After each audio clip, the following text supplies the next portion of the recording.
Let me ask you something, and I need you to be honest with yourself right now. Think about the last time you walked into a room, a meeting, a social situation, anything, and someone else just commanded it, without trying, without being the loudest, without being the smartest. They just walked in, and the energy shifted. Now ask yourself, why was not that you? Because here's the thing nobody tells you. It was not talent. It was not luck. It was not connections. It was positioning. And positioning is something you can learn, something you can build, from zero, starting today. But the reason you've never heard this explained the way I am about to explain it is because understanding it requires you to accept something deeply uncomfortable about how human beings actually work. And most people are not willing to go there. If you are, stay. Because in the next 15 minutes, I'm going to show you exactly how people with nothing, no talent, no luck, no connections, end up in rooms where they should not be, and how you can be one of them. If that hit you, if you just thought of someone who has that kind of presence and wondered why it's not you, hit like right now. Because what I am about to break down is going to reframe everything you think you know about why some people win and others do not. Subscribe so you do not miss this, and drop a 1 in the comments if you have ever been in a room and felt invisible. I want to see how many of you are in that exact spot right now. Here's what has been happening to you, and I want you to really sit with this.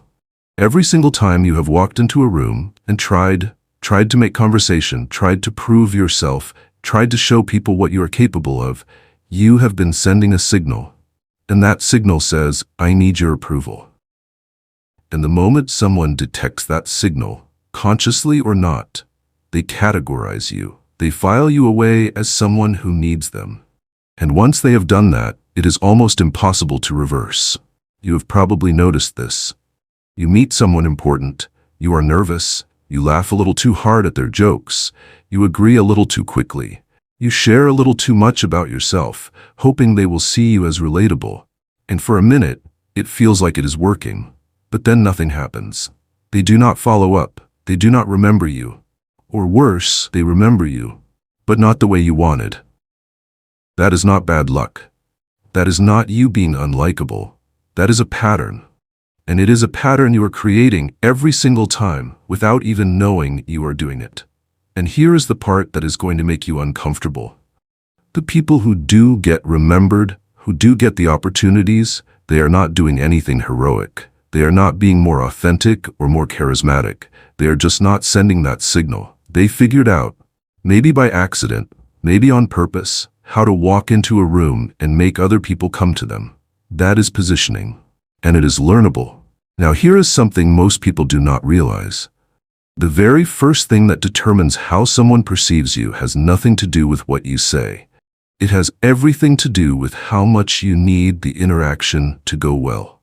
The moment someone can feel that you need them, that this conversation matters too much to you, your power in that dynamic drops to zero. Instantly. That is the surface.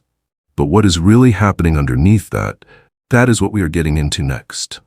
And that one insight I just gave you about how need is the thing that kills your power before you even open your mouth. If that alone was worth your time, show me, like this video. It tells me you are serious about actually changing how people perceive you. And follow this channel because everything I am about to break down builds on exactly that idea. Now, I am not the first person to figure this out, not even close. There is a story, and this one is going to stick with you, about a man in 16th century Florence named Cosimo de' Medici. The Medici family controlled Florence, not through an army, not through being the richest family in the room at every single moment, through positioning. Cosimo had a rule that his advisors followed religiously. Whenever someone important came to meet him, a rival, an ally, a potential enemy, Cosimo would not come to them. He would not greet them at the door. He would not rush to make them comfortable. He would make them wait, not out of rudeness, out of signal. Every minute that person sat in that anteroom, waiting, their brain was doing the math unconsciously. He is busy. He has things more important than me. My time with him is a privilege, not a right. By the time Cosimo walked into that room, the dynamic was already decided. The other person was already proving themselves. And Cosimo had not said a single word yet. That is positioning. That is what the Medici family understood about human psychology that modern science is only now catching up to. The way people perceive you is shaped before you interact with them. It is shaped by the conditions you create, and conditions are something you engineer. And what I'm going to show you in the next few minutes is exactly how to engineer those conditions, even if you have zero status, zero money, and zero connections right now. Now that story about Cosimo, most people have never heard it, and the psychology behind why it works, it is the same psychology you can use starting tonight. If this is grabbing you, hit subscribe, because I am about to break down the exact mechanics of how to do what Cosimo did in your life, in your interactions, starting immediately. And comment below, did you know about this? Tell me. Alright, here's where it gets real. I am going to give you 5 positioning principles. These are the 5 shifts that separate the people who win from the people who wonder why they do not. And I am going to name each one because once you have a name for it, you will start seeing it everywhere. Principle number 1, the scarcity signal. This is the foundation. Everything else builds on this. Here is what it does. It makes people chase you instead of the other way around. Think about it. When someone is available for everyone, always answering, always responding, always ready to meet, what do they communicate? That their time is unlimited, that you are not special for having access to them. But when someone is selectively available, when you can tell they have things going on, things they are not telling you about, what happens? You become curious, you become invested, you start wanting their attention more than before. Imagine this. You send a message to someone you are trying to build a relationship with, professional, personal, does not matter. And instead of responding immediately, they take 6 hours. When they do respond, it is brief. Thoughtful, but brief. What did that do to you? It made their next message feel valuable. It made the interaction feel like something you earned. That is the scarcity signal. And here is the thing most people get wrong. It is not about being rude. It is about being genuinely busy with things that matter. The signal only works if it is real. And I will show you exactly how to make it real in a moment. If the scarcity signal alone is worth your time, and trust me, what comes next is heavier. Like and subscribe. I promise you, this is only the beginning. Principle number 2.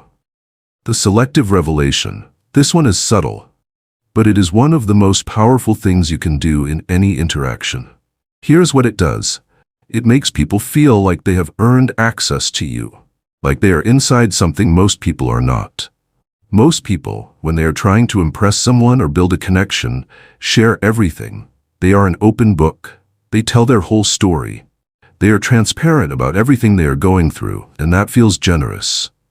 But what it actually does is make you predictable. There is no mystery, there is nothing to figure out, and people disengage from things they have already figured out. The selective revelation flips that. You share, but you choose what you share and when. You let someone see something real about you, something that feels like access, but you hold back the bigger picture. They leave the conversation feeling like they got something special, but also feeling like there is more. And that more is what brings them back. Example, someone asks you about a project you are working on. Instead of explaining everything, you say something like, I cannot get into all of it yet, but there is one part that is going to be interesting when it comes together. I will let you know. That is it. You just created a reason for them to follow up with you. You just made yourself someone they have a reason to stay connected to. Drop a comment right now and tell me which one of these are you already doing without knowing it. Because I guarantee at least one of these is already in your life and you just did not have a name for it. Principle number 3. The anchor. This one is where most people's understanding of social dynamics completely breaks down, because it contradicts everything you have been taught about how to build relationships. Here is what the anchor does. It makes you the reference point. Instead of you proving yourself to other people start measuring themselves against you. Here is how it works. In any group, any dynamic, there is always one person who sets the tone. Not the loudest person, not the most confident-seeming person. The person who reacts last. The person who does not chase the conversation, who lets the conversation come to them. Picture this. You are in a group setting. Everyone is talking. You are listening, genuinely listening, and saying very little. And when you do speak, it is precise. It is one observation, one question that makes people pause, and then you go quiet again. What just happened? You became the anchor. People start looking at you to gauge how important something is. If you react to something, it must matter. If you do not, people move on. You just became the person whose attention is the thing everyone is trying to get. And trust me, you do not want to miss what comes next. Principle 4 is the one that actually rewires how people think about you at a fundamental level. So if you're not subscribed yet, do it now. And comment, are you ready for number 4? Tell me below. Principle number 4. The controlled absence. This is the one that makes people genuinely uncomfortable when they first understand it, because it requires you to do something that feels completely wrong. Here's what it does. It makes your presence mean something. Because right now, if you're always there, your presence is background noise. It is expected. It is free. The controlled absence makes your presence rare. And rare things are valuable. Here is the application. You have a group, friends, colleagues, a professional network, whatever, and you are in that group consistently.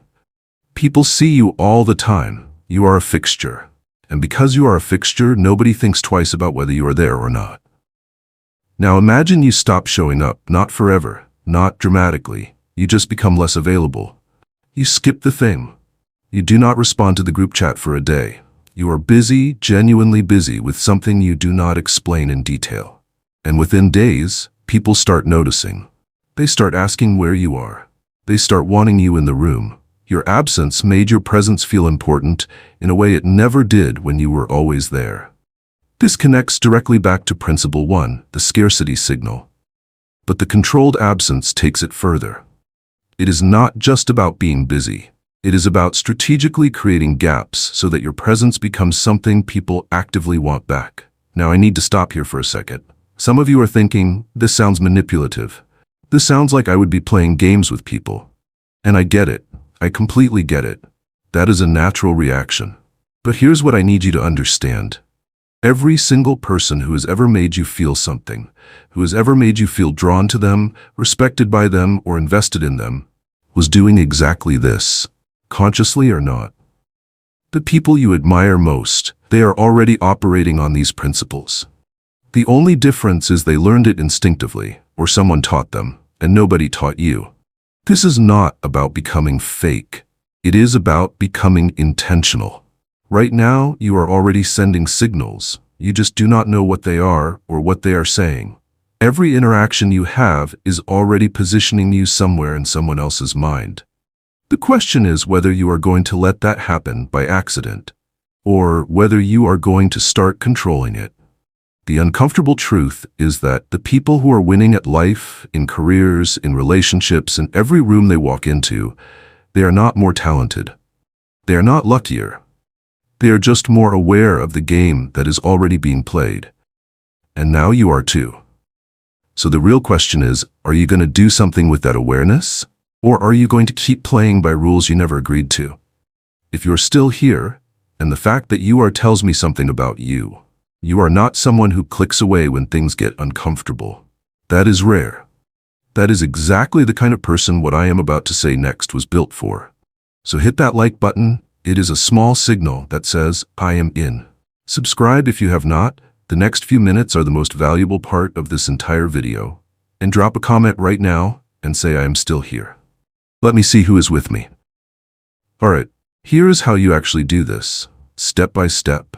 And I want you to pay close attention, because the difference between someone who tries this and it works and someone who tries this and it backfires is in the details. Step 1.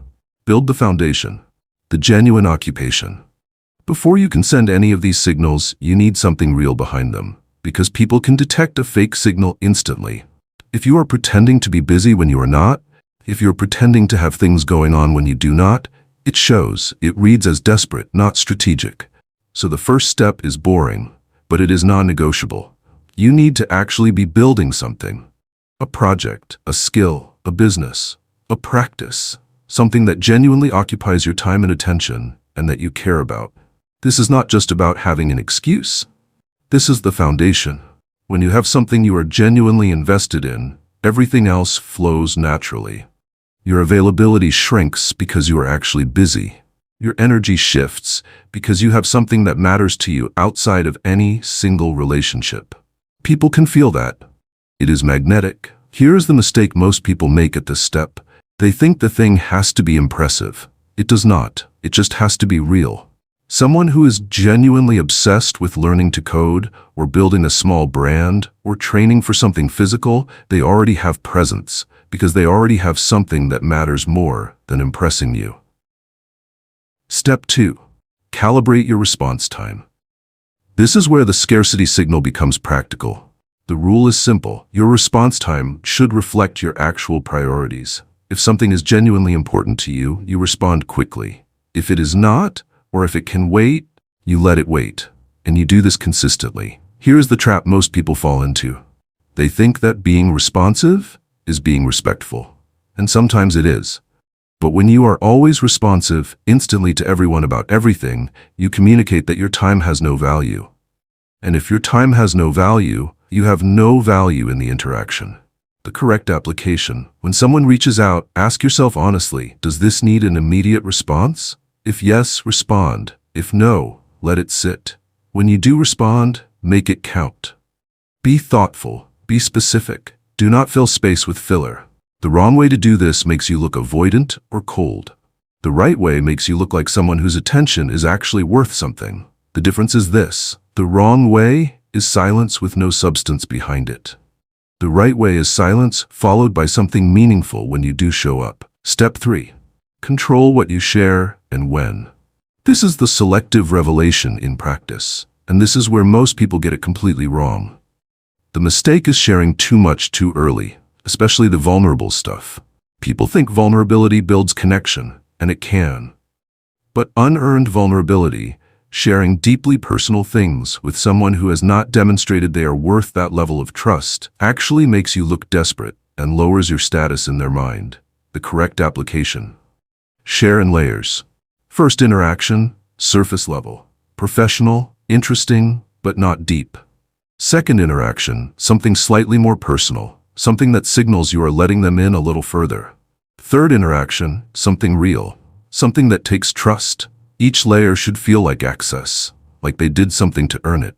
Not because you are gatekeeping for the sake of it, but because you are naturally building a relationship at a pace that makes each reveal feel significant. And here is the subtlety that separates the people who master this from the people who do not. What you do not say matters as much as what you do. If someone asks you something and you say, "I would rather not get into that right now," that is a signal, a powerful one. It says there is more here. It says, "I trust you enough to be honest about my boundaries." It says, "I am not an open book," and that is intentional. Okay, I need to pause for 1 second. If this is hitting the way I think it is, I need you to do 3 things right now. Like this video, subscribe if you have not already, and drop a comment and tell me which step surprised you the most. Because I want to know, and I want to make sure you come back for what I am covering next, because it builds directly on everything I just told you. Step 4. Deploy the anchor in real time. Here is how you actually become the anchor in a room. And this is the part that feels most unnatural at first, because your instinct is going to tell you to fill silence. Do not. When you walk into any group dynamic, your first job is not to speak. It is to observe. Listen to what is being said. Watch who is responding to whom. Map the energy in the room, and say nothing. Most people cannot handle more than about 10 seconds of this. The discomfort kicks in and they start talking about anything just to fill the space. And the moment they do, they have handed over control. You do not do that. You stay quiet. And when you do speak, and you wait until you have something that actually adds value, you say it once, clearly, briefly, and then you go quiet again. The first time you do this, it will feel excruciating. That discomfort, that is the signal working. You are teaching people in the room that your words are not cheap, that when you speak, it is worth listening to. And within 1 or 2 interactions of doing this consistently, people start watching you. They start waiting for your reaction before they decide how to feel about something. That is the anchor. And once you have it, You never have to chase attention again. Now I know some of you are thinking, this sounds good in theory, but does it actually work? So let me give you a test. You can run this tomorrow, tonight even. Next time you are in a conversation, any conversation, and you feel the urge to fill a silence, do not. Just let it sit for 5 seconds, maybe 10. Do not look away nervously. Do not laugh to ease the tension. Just let the silence exist. Watch what happens. In almost every case, the other person will fill it. They will say something, often something more real, more substantive than whatever you would have said. And in that moment, you will notice something shift. The dynamic just changed. They just proved themselves to you instead of the other way around. That is your confirmation. That is proof this works, and it takes 5 seconds to test. I have seen this principle transform the way people carry themselves in professional settings, in relationships, in networking situations. The people who apply it correctly report something specific. They stop feeling like they have to earn their place in rooms. They just have it. The key word is correctly. The people who miss the nuance, who just go silent without understanding why, end up seeming disengaged or awkward. The difference is intention. You are not being quiet because you have nothing to say. You are being quiet because you understand that your silence is doing more work than your words would.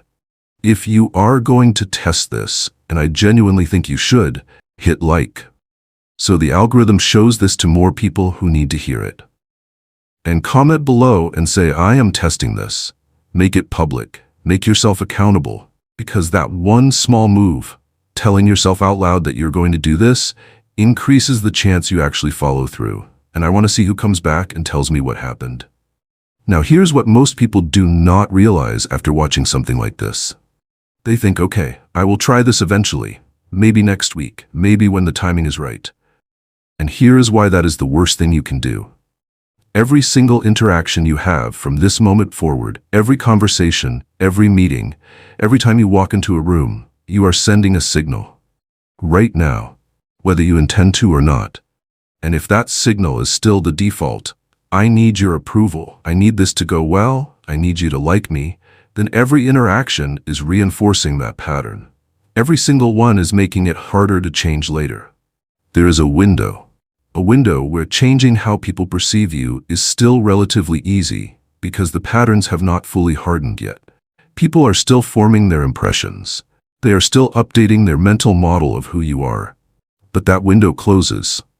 And once it does, it takes 10 times the effort to shift how someone sees you. You are either in that window right now, or you are about to close it permanently. The uncomfortable truth is this. People have already started categorizing you based on every interaction you have had up to this point. But categories are not permanent. They are just sticky. And there is a specific, deliberate way to break out of them. And I have shown you exactly what that looks like today. Every day you operate without this awareness, you are leaking power. You are leaking respect. You are leaking opportunities that go to someone else, not because they are better, but because they are more intentional.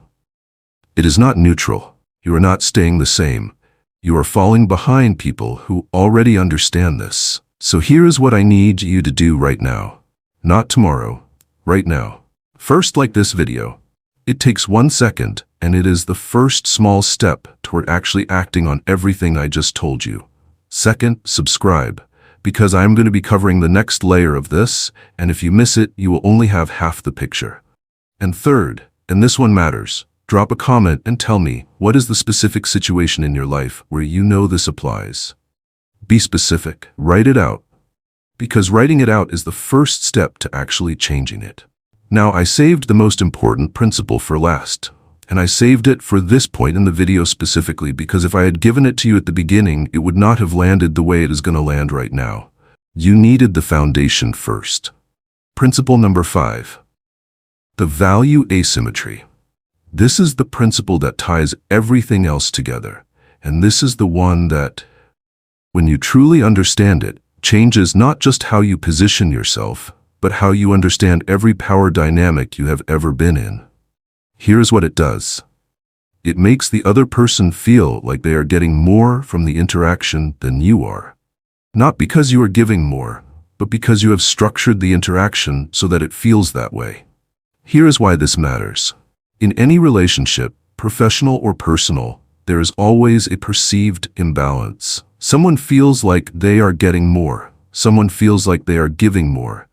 And the person who feels like they are giving more is always the one with less power.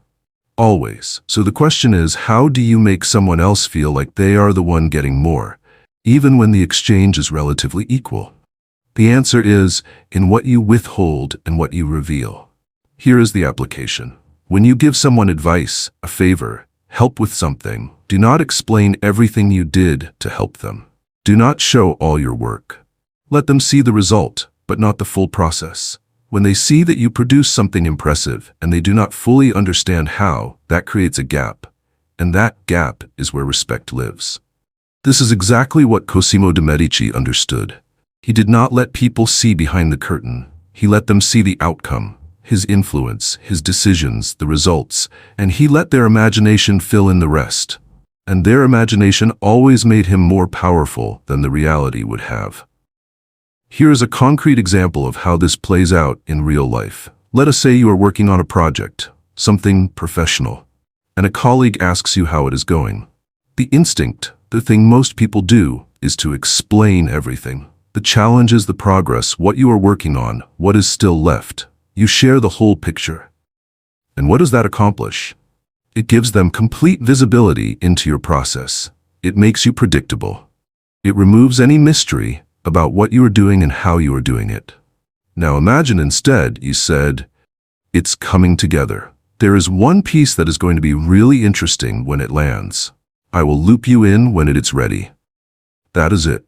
You just did 3 things. You signaled that you are busy with something worthwhile. You created anticipation. They now want to know what that piece is. And you positioned yourself as someone who has something going on that is worth waiting for. The value asymmetry in action. They feel like they just got access to something, and you barely said anything. Now here is where this connects to everything else I have shown you today.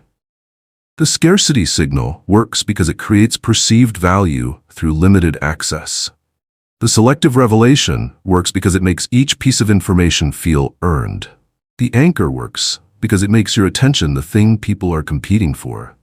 The controlled absence works because it reminds people what your presence is worth. And the value asymmetry is the thread that runs through all of them. Every single one of these principles works because they create a perception of imbalance, a feeling that the other person is getting something rare, something valuable, something they did not fully earn but are grateful for. And when someone feels grateful for your presence, when they feel like they are on the receiving end of something good, they will never ever treat you as someone disposable. They will remember you. They will come back to you. They will, without even realizing it, start positioning themselves relative to you. That is not manipulation. That is understanding the architecture of human perception. And now you have the blueprint. Let me bring this all together, because I want you to walk away from this video with a clear picture, not just 5 separate ideas, but one unified framework. The core insight is this: how people perceive you is not determined by who you actually are.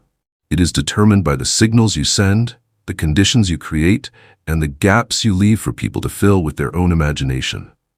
Most people never realize this. They spend their entire lives trying to be better, more talented, more impressive, more likable, when the actual lever is not the substance. It is the packaging. 2 people with the exact same skills, the same knowledge, the same network. One of them wins and the other one does not. Not because of what they know, because of how they show up, because of what they reveal and what they hold back, because of how they manage their availability, their silence, and their presence. That is the playing field. And here is the game plan. The 5 principles in order of how they build on each other. First, build something real. The genuine occupation. Without this, nothing else works. You need substance behind the signal. Second, calibrate your availability. The scarcity signal. Make your time and attention feel like they mean something. Third, control your information flow. The selective revelation. Share in layers. Let each reveal feel like access. Fourth, become the anchor.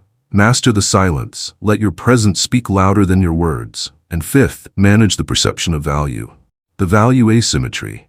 Make the other person feel like they are getting more than they are giving. Not by giving more, by structuring what they see. These 5 principles work together. They are not separate techniques, they are one system. And when you apply them consistently, not perfectly, but consistently, the way people treat you will shift. Not in a week, not overnight, but within weeks, you will notice that people are showing up differently around you, that conversations feel different, that you are being included in things you were not included in before. Not because you got more talented, not because you got lucky, because you got intentional. So here is what you do in the next 24 hours.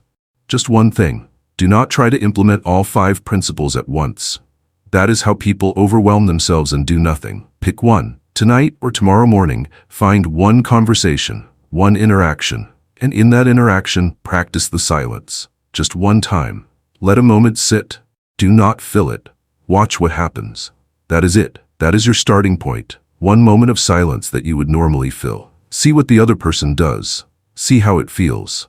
And if it works the way I know it will, come back. Because I have more to show you. If this resonated with you, if anything in the last 15 minutes made you see yourself or other people differently, then you are part of a small group. Most people will watch this, nod along, and change nothing tomorrow. They will go back to sending the same signals, filling the same silences, wondering why the same patterns keep repeating. Do not be most people. You now have something most people do not. Awareness. And awareness without action is just entertainment, so act. This is just one layer of a much larger framework. In the next video, I am breaking down how to apply these principles specifically in high-stakes professional situations, negotiation, leadership, networking with people who are way above your current level. And that is where this gets genuinely dangerous. Watch for it. There is one element I did not cover today, because it required everything else to land first. But if you have absorbed what I showed you, you are ready for it. And it connects to something the Stoics understood about the relationship between perception and actual power that will completely reframe how you think about success. Before this video ends, and I mean this, I need you to do something. If anything in the last 15 minutes made you think, made you uncomfortable, or made you see yourself differently, like this video, that is your way of saying this mattered. Subscribe, because the next video is where this gets deeper. And I promise you, you are not ready for it yet. But you will be. And finally, comment below and tell me one thing. What is the first situation, the first specific situation you are going to apply this to? I read every single comment. I want to see who comes back and tells me what happened. That is the real game. Not watching, doing, and it starts right now.